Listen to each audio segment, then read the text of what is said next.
Well, hello everyone, and welcome to the Streaming Alchemy Show, albeit a fairly delayed version of the show. Uh, for those who had tried to connect with us before for our 2 p.m. Eastern Standard Time show, uh, we ended up having a bit of internet connectivity issues where the stream would start and then we'd lose bandwidth and it would drop immediately. So we ended up, we did a run through for the show, but we really decided that doing this show live is really the important aspect of it. So even though this is fairly late, it's 5:50 now instead of 2 p.m. Uh, hopefully, if you're able to join us, that would be fantastic, and we can interact with you. Uh, on today's show, we're going to be taking a look at lenses.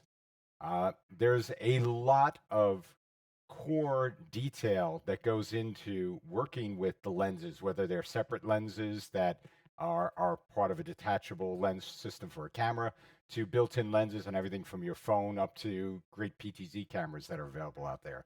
So we think it's really important that we cover some of these foundational elements and move forward from there as a primer on how you work with lenses. Uh, so, before we get started with the show, I want to remind everybody that even though it's delayed, we will be taking call ins. So, if you would like to join us on air, you can please go to the URL listed here.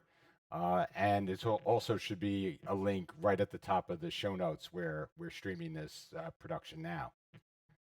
So, I guess as we look at lenses, the thing to appreciate is that lenses really are everywhere. So everybody has a phone in their pocket in all likelihood. And, there are plenty of DSLRs and mirrorless cameras out there, as well as, lots of people using PTZs like the PTZ optics here. Uh, all of the lenses across the board, whether they're detachable phone or, built into a camera, all share very similar properties and attributes that you can leverage to create more interesting and compelling shots for your live streams. So, the first thing that I'd really like to talk about as we look at lenses is something called focal length. So, if you look inside of a lens, you basically have multiple elements inside a lens. So a lens isn't really just one piece of glass, but it's multiple pieces of glass that are moved back and forth in relationship to each other to focus an image. And when you look at how they focus, these lens elements actually focus to what is typically called an optical center of the lens. It's where all of the light rays will converge when an image is being projected onto the camera sensor. So when we talk about focal length, uh, it is the distance. Let me just see. Yep. Sorry, let me jump back here. It is the distance between the optical center of a lens and the image sensor in a camera. But when you look at this, what you know it more as are the millimeters number on a lens. So you see this lens is 24 millimeters or 50 or 100 millimeters. And that's really how wide an angle or how telephoto a lens is, how much it zooms out or zooms in the way we tend to think of these types of things for a lens. So when you look at focal length, what you really will have now is you'll have a camera with a lens pointed at a subject. And that image will bounce light off into the lens, and that lens will focus it on the optical center, and it actually will project it onto the sensor inverted. So the bottom is the top, and the top is the bottom. So that's really the way lenses work in almost all modern cameras today. So one of the things you'll notice, though, is when you have this, there is a certain width to the height of the image and the horizontal breadth of the image. And that's called your field of view. So often the height is called the vertical field of view and the width is called the horizontal field of view. So this really says how big an image am I getting? How wide is the image that I'm focusing in on? So If, though, I increase the focal length, so if I increase where this point here is in a lens system, what you're going to end up now is narrowing your field of view. So you're not going to have the same vertical or horizontal width you had. And this is really intuitively what we expect. When I zoom in a lens, it moves me closer to the subject and effectively cuts a lot of the image that I was seeing at a wider view away from the scene. So now I see a much tighter image on a much more focused area inside of the space I'm recording. So this gives me now an ability to understand how, when you want to work with the lens, how you're going to actually move through different spatial dimensions by zooming in and zooming out. And it's really all because you're changing that that focal length, which is at its heart the basis for how you understand how close a camera can get or how far away a camera can get from a subject. So the other piece, which is really critical besides focal length, is something called aperture. Now, when you look at aperture, you're really looking at, these are called an iris in a camera. It is the first element in a lens. So it's the lens, it's the doorway to the lens that lets light in to move through the lens elements and onto the sensor. So what you have now is different widths of openings that you can have. So larger apertures and much smaller apertures. And the main difference here, it's the amount of light they let in. But there's a lot of implications to that as well. So one of the ways that people measure the amount of light that something lets in, a lens lets in, is what's called an f-stop. So the thing about an f-stop is it's not a fixed size, but it's actually a ratio. So the first thing you're using is you're using the diameter of the aperture. So what's the width across of the opening in the aperture? But you're using that to divide the focal length. So in this case, since this is a picture of a lens which is 50 millimeters focal length and a 1.4 f-stop, this means that the diameter of the aperture is almost 36 millimeters, and that's fairly wide. When you're starting to look at the typical lenses. Now, if I were to double the focal length, if I wanted to zoom in on something, what you're going to find now is that unless I can start to make this diameter even wider, I'm going to end up lowering my f-stop.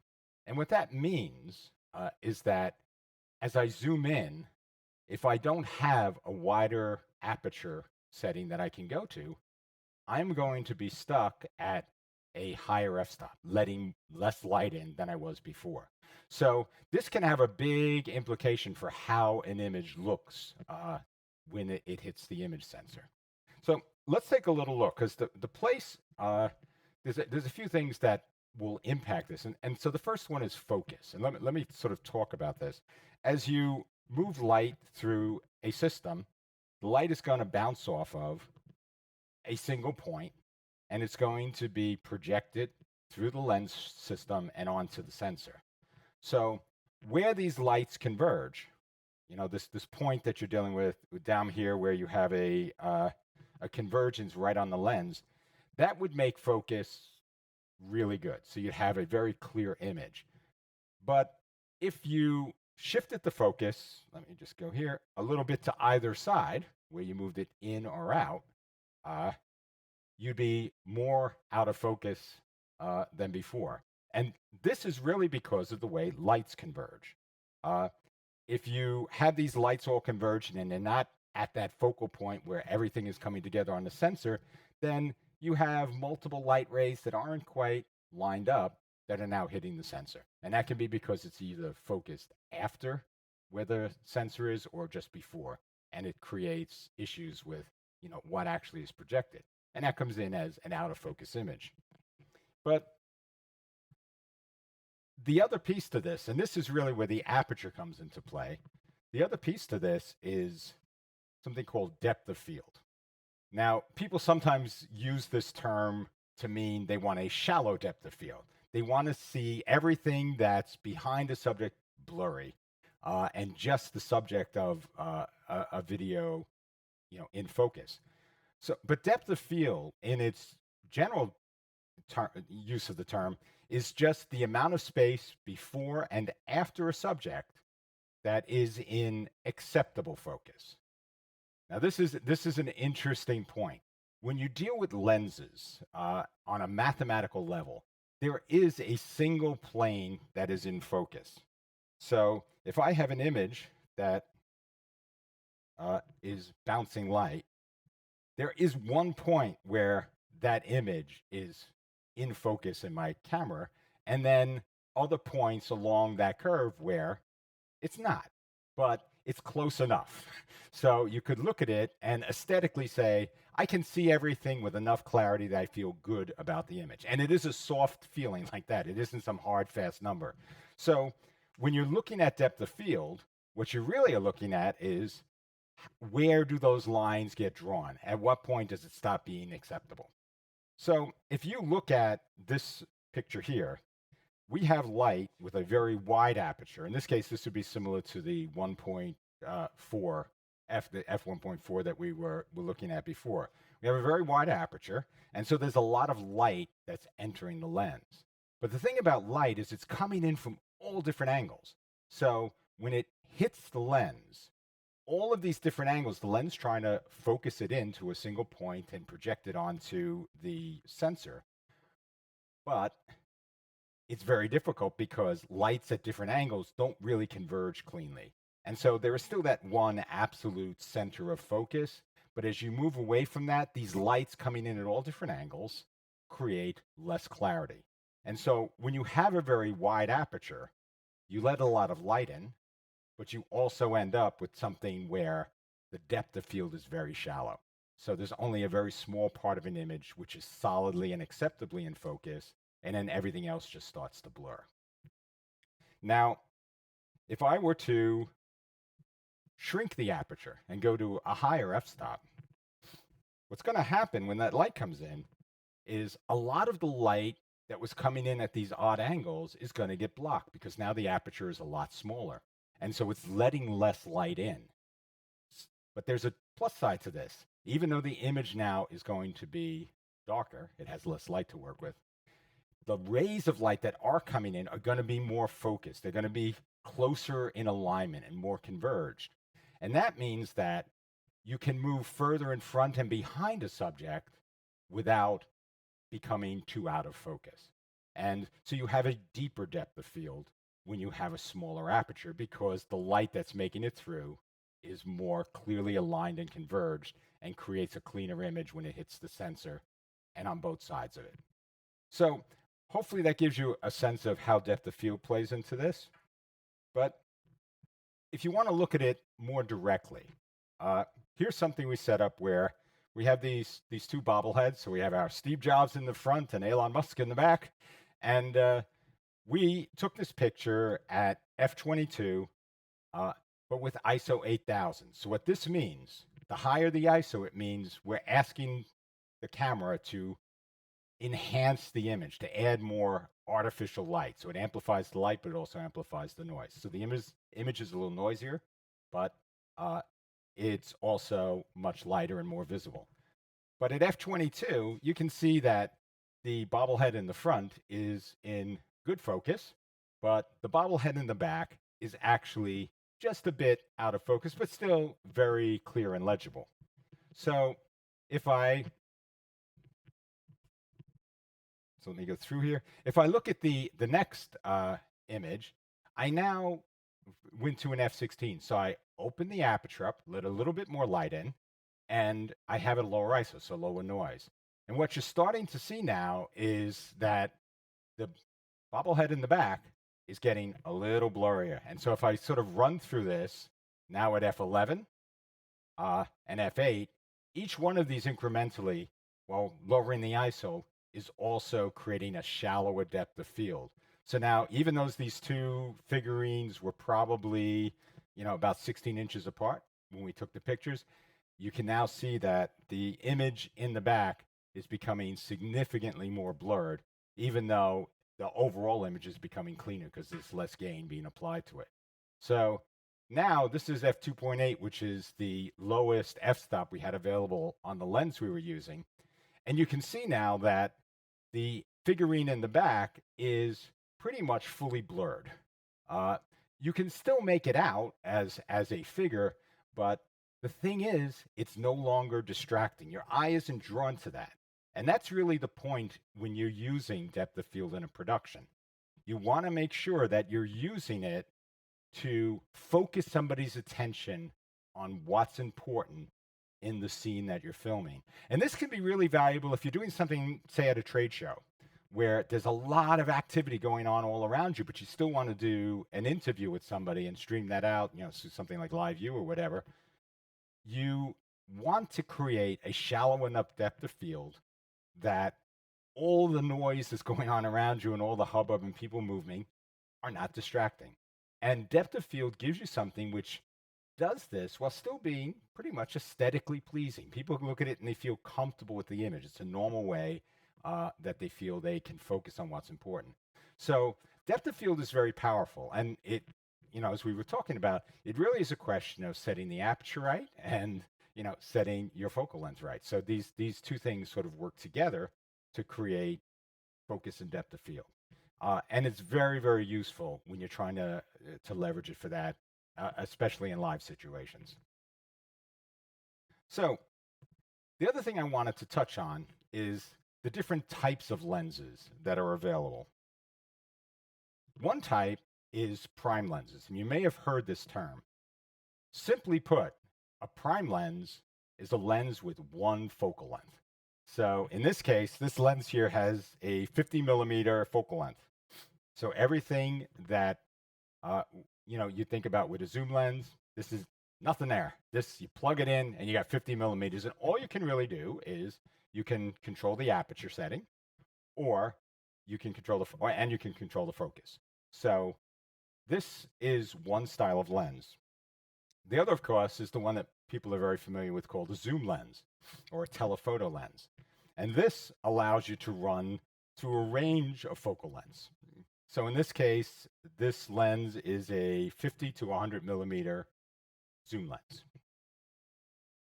What makes this interesting is that when you have a prime lens, the lens itself, the mechanisms inside the lens, are actually much simpler. So if you know you're going to be taking shots that are at a fixed distance and with it using a fixed focal length, you can get a better lens in the prime family for lower cost. So, for every dollar you spend, you'll get a better image into your camera if you can live with it being one focal length. The zoom lens, on the other hand, to get an equivalent image, it will cost you much more, but in that you're buying flexibility. So if I'm doing an interview and I have to rearrange things and reposition it, I can simply just, zoom in or zoom out to make whatever adjustments I need. And that will, be really handy. There's lots of situations where, especially when you're live streaming in an environment that's outside your studio, having that ability to make those types of adjustments can be invaluable and save your bacon as you have to move things at the last minute to make a shot work. So I think, this is really a choice of what works best for you. And what I found is there are a lot of folks who will buy a couple of prime lenses for the focal length they use all the time, repetitively. And then they'll buy a couple of zoom lenses to cover sort of that area in between. If I need to do a special shot or I need to do more run and guns type streaming, you can do that with a zoom lens, and that would work very well for you. So the other thing when you think about zoom lenses, though, it has to deal with focus. So there are two types of zoom lenses when you look at focus. One are called parafocal, and the other are called varifocal. Now, a parafocal lens keeps the focus of the lens throughout the entire zoom range. And what this means is that If I were setting up, say, a news shot with somebody, and I was going to do a live news stream, I could zoom all the way into the person, go full telephoto, adjust focus. Now that I'm looking at them with a lot of detail, a lot of little edges that I can really pull a very crisp focus on. And when I have that dialed in, I can adjust the focal length to reframe the shot correctly, the way I want to use it in the actual interview, and the focus will stay perfect to that entire zoom range. So it doesn't matter now that I made an adjustment to focal length, the zoom is still good. Varifocal, on the other hand, is the exact opposite. Every time I make an adjustment to focal length, I need to go and make an adjustment to focus.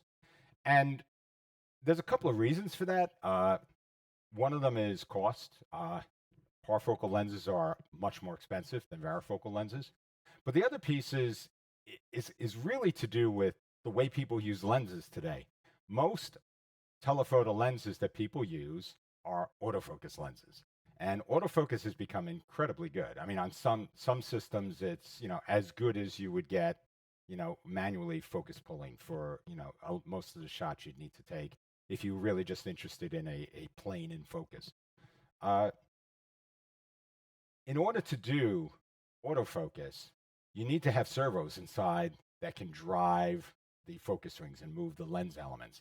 And the only way to do that is to make those lens elements fairly loose. So when the camera is sort of hunting for focus and moving the elements in and out, you don't need a very powerful servo to do that. You can do it with a very low power servo. So it becomes very difficult to create autofocus lenses that are parfocal because the rigidity that's usually part of a parfocal system doesn't play well with the typical autofocus mechanics that are available today. So there's a good reason why. But the key point from this, and this is especially true for people who use PTZ cameras, put them on autofocus. Almost every PTZ camera you're going to use is going to be varifocal. And because of that, every time you go to a new preset, which may zoom in or out from a particular scene and cut a new angle, you're going to need to make sure that that focus is set. And the only way to do that really is through autofocus on these cameras. So as you think of this, always make sure that that's something you have set and is part of the sort of your normal startup checklist for every live stream you do. Now, the other element, this is an interesting one, and it's really important to understand because otherwise it can get very confusing when you look at cameras and what their lenses are actually going to deliver. When we've talked about focal length, we also talked about field of view. What the crop factor is, though, is it's a way to look at field of view for different sensor sizes. So when you think of a field of view, what you're typically describing is how wide a field of view I would get with this focal length on a full frame sensor, which is really the standard film sensor that was used historically. And so this is the sort of thing where people's understanding of what these focal lengths meant, what sort of image they would capture, were all driven around these full frame sensors. But in reality, most cameras are not full frame. There's, the APS-C Super 35, there's Micro Four Thirds, PTZ cameras like the PTZ Optics is about a 1/3 sensor. So when you look at this, you actually have to make an adjustment based on the size of the sensor for how wide a field of view you'd get. Now, if you think about this, the way we worked this with field of view was that it's the angle from the top of the sensor and bottom of the sensor through the optical sensor of the lens. So if that sensor's smaller, what you're actually doing is you're narrowing that field of view. And what the crop factor is, it's telling you what multiplier do you use to understand how much you're actually narrowing it. So people appreciate what's being offered. So in this case, if you look here, we have a minimum since it's a telephoto lens, a zoom lens. It has a 4.42 millimeter up to an 88.5 millimeter. Now, if you were 4.42 on a full frame camera, you're basically talking a super fisheye. I'm not even sure they could build a lens that wide an angle in this. So you're going to end up with something that would be basically unusable as anything but a sort of a specialty, special interest shot. But when you see this here, what you have to think of is the crop factor. Now, this sensor is about just under 1/3 of an inch.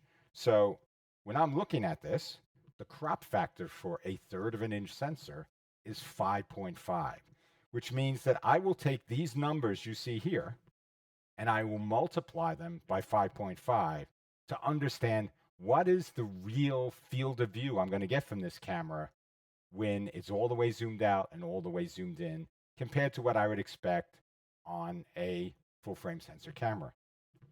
So if you look at this, what this is really telling me is I have a 24 millimeter full frame equivalent lens on the wide side, and I have a 480 millimeter full frame equivalent lens on the telephoto side. So that's an incredible breadth. I mean, so what you get with this camera is really impressive for the price. And the f-stops actually run from f1.8 to f2.8. So very good in low light, really great, width as well as telephoto, zoom. So you can get a lot out of this camera. But unless you understood what these numbers actually meant when you were looking at it, you might not know what was appropriate for, the types of events you want to cover. So like in a church setting, this could be fantastic because it gives you, a whole congregation shot as well as letting you zoom into a service. So really powerful here. So the other thing, though, as we start to look at what this gives me, it gives me the ability to determine how I want to frame my shots. So this is a terribly unflattering picture of me here, but it's done at 24 millimeters. And so what we've done, and what I'm going to show you as a series of shots here, is by keeping me at the same size in the frame, but moving the camera and adjusting the focal length, how I can create different types of images that I would want to stream. So in this case, I'm at 24 millimeters, and that's really close up. The camera was not that far from my face when these were being shot, and it's not a normal perspective you get, but it is a very wide perspective here. So you're seeing a lot of what's going on around me in the background. So if I actually then went 35 millimeters and move the camera a little further back, what we end up with is a shot that now looks proportionally more normal. So I don't seem as out of as distorted or bowed around in the image. But the back now is cropped in slightly more. So as we look at this, we don't have as wide a background, but I am still in the same basic relative size in the frame as I was in the 24 millimeter shot. Now this is a 50 millimeter shot, and 50 millimeters is typically what's called a normal lens shot. So 50 millimeters is kind of what our eyes see. So this is going to be the most comfortable for people to normally look at and feel the most natural. But it narrows out the field of view in the background. So even though you're capturing me the same size in the frame, the background shrinks. And even more so with 70, though it's a little less noticeable in terms of the extent. But this should give you a sense that, normally when you think about setting up a multi-camera shoot, you think of, I just want multiple cameras with multiple angles that I'm going to be using.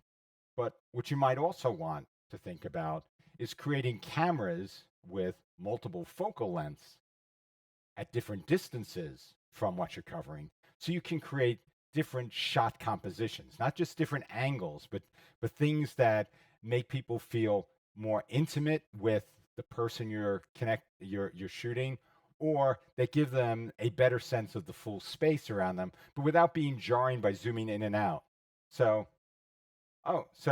David, thank you for joining us here.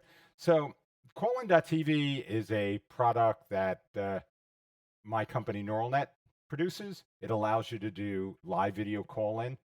It's a Windows-based software product, so it gives you the ability to invite callers in, invite guests in, and provide something that's really dynamic for them. So they're able to just click on a link and somebody can screen them in a studio and bring them on air. So thank you for asking. I mean, that's how when we invite callers to come in, that's the mechanism we use to bring them on board. So the other thing, though, when we talked about lenses and how that would actually impact the view that you get. So how would you frame a shot?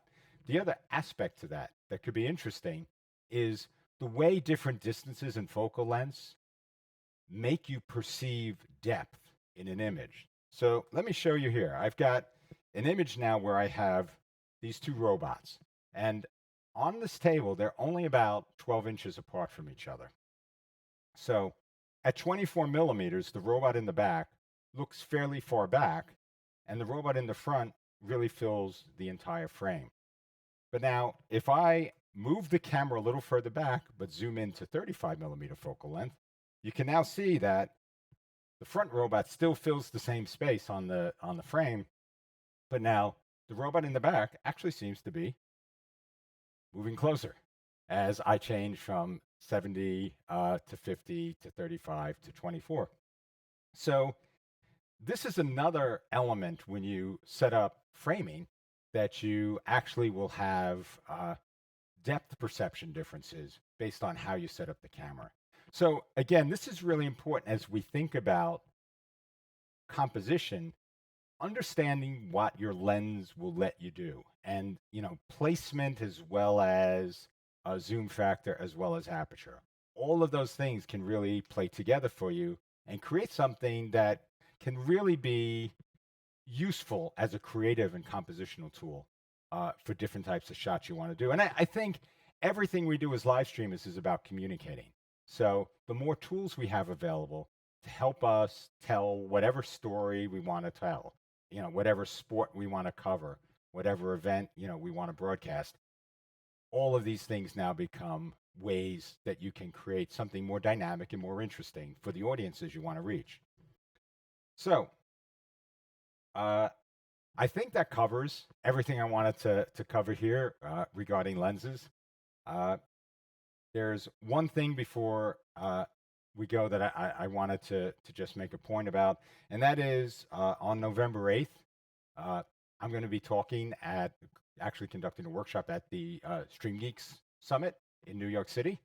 What I think is great about this event is that unlike most of the trade shows in the video production space, this is much more focused on learning and much less focused on pushing vendor products. So I think the overall tone of this is going to be much more around helping people jumpstart their live streaming experience and their live streaming endeavors without actually getting hammered with, when you got to buy this and you got to buy that. So I think this is going to be pretty valuable. And the great thing about it is they have free virtual tickets. So even if you can't go in person because you're outside of the area, you can just sign up for a free virtual ticket, and that should get you to see at least everything that's going on in the main hall at the event.